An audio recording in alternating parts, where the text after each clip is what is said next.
Hi guys, welcome back to my channel. Today we're doing a 1960s inspired makeup look, and I saw a few comments requesting Priscilla Presley's inspired makeup look from her wedding day, and a few of them wanted a 60s inspired look, so I kind of combined the two. I hope you enjoyed this tutorial. Let's get started.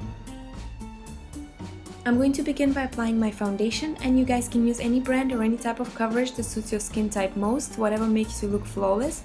And if you already have a flawless skin, then you don't have to apply foundation, or if you just need a minimum coverage, then go for a tinted moisturizer.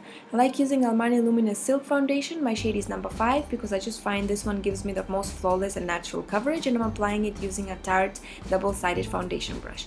Now I'm going to take a little bit of a MAC Pro Longwear Concealer. My shade is NC20, and I'm going to apply it using this concealer brush by Sigma. I'm just going to dab on a little bit on the areas where I need it. I had a blemish there, so I'm just going to dab it on there and just smoothing it out with a brush. And I'm also going to apply it around my nose where I usually get red, and just around my mouth. To keep the eyeshadow in place throughout the day, we need to apply some primer on the lids. I'm using Lime Crime's Eyeshadow Helper. You guys use whichever one is your favorite. Next, I'm going to take this matte eyeshadow palette and I'm going to mix the two lighter shades, then apply them all over the lid all the way up to the brow bone using a Sigma E52 brush. If you guys don't have this palette, don't worry, you can just use whatever you have at home. Make sure they're similar shades and the texture is matte. Using a Sigma diffuse crease brush E38, you guys can use any fluffy blending brush. I'm going to take that eyeshadow from the palette and apply it into the crease to give it some warmth. And this will act as a transition color as well, but I'm gonna keep adding to kind of build that outer part of my eye and keep darkening it. Then I'm gonna take a clean blending brush and just gonna smoothen around the edges of where I've applied the brown eyeshadow. Define the lower lash line using a flat definer brush in the same matte brown eyeshadow we used into the crease. Then take a matte black eyeshadow. I'm using Urban Decay's Blackout and a Sigma E36 blending brush to apply this on the outer part of my eye, creating a rounded C type of shape and continuing into the crease, and this will give my eye more definition and more depth.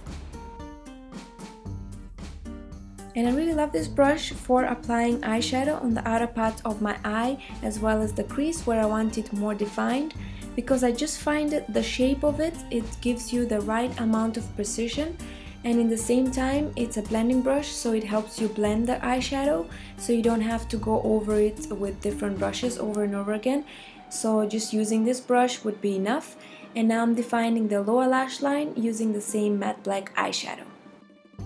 And now it's time for the most important step in this look, which is the eyeliner application. So I'm not using a gel liner today because I wanted a softer look. Instead, I'm using Skinny Smolder Eyes by Tarte. It's an eyeliner pencil. The shade is Onyx. So it's easier to move around once you apply it. It's very creamy. Just be careful because it's waterproof, so it dries within seconds, so you have to be really fast while dragging it. I'm using an angle brush to do this, so I've kind of taken it out a little bit, and then I'm going to take a small blending brush, the same one I used for the outer part of my eye, and I'm just going to blend a little bit of what was left on that brush from that black eyeshadow, and that will give my eyeliner kind of a smoky effect. Going back to defining my lower lash line, I'm going to line it all the way. I'm using a little bit of gel liner on an angled brush, and then I'm going to line my waterline with this nude eyeshadow pencil. You guys can use a white one if you want. Then I'm going to take a thin eyeliner brush and just take a bit from the gel liner and just create a really sharp double wing. Then we're going to align the inner tear duct areas, like really thin. And if you guys don't like this step, then you can just skip it and keep the eye more open and rounded. Now we're gonna curl the lashes and apply some mascara, and a very important step in the 60s looks were the eyelashes. They have to be really nice and full. I'm using Flutter Lashes Kylie, and these are really full. I'm going to line my lips using Motives Cosmetics lip liner in Cinnamon, and then I'm going to apply Lime Crime's Coquette lipstick in the center of my lips. Now I'm going to set my foundation and concealer in place and mattify my face using MAC's Blot powder. My shade is medium. I'm applying it using a blush brush by MAC. You guys can use any powder brush that you feel comfortable with. And then I'm going to contour my face using Anastasia's contour kit. I'm going to take an angle brush, this one's by MAC, and the center shade. And then I'm going to apply it on the sides of my forehead, the hollows of my cheeks, and just along my jawline to define it. Take your favorite blush brush and a shade of blush that complements your skin tone and makes your complexion brighter. I'm going to use MAC's Dolly Mix. It's a sheer tone shimmer blush, and just applying it on the apples of my cheeks to give me that fresh and dewy glow. If you're a fan of the 60s matte skin, then you can stop here, or you can apply some highlighter on the highest points of your cheekbones, the bridge of the nose, and the cupid's bow.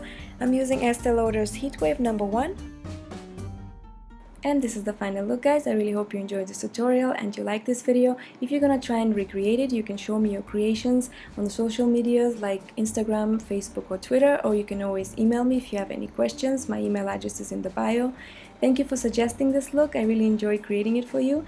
And if you have any other requests like celebrity inspired looks or any other looks, you can leave them in the comments below. I enjoy reading your comments. I get really inspired for my next look and makes me do more videos for you and more often. Thank you for watching again. God bless you all, and I will see you soon with another look. Bye!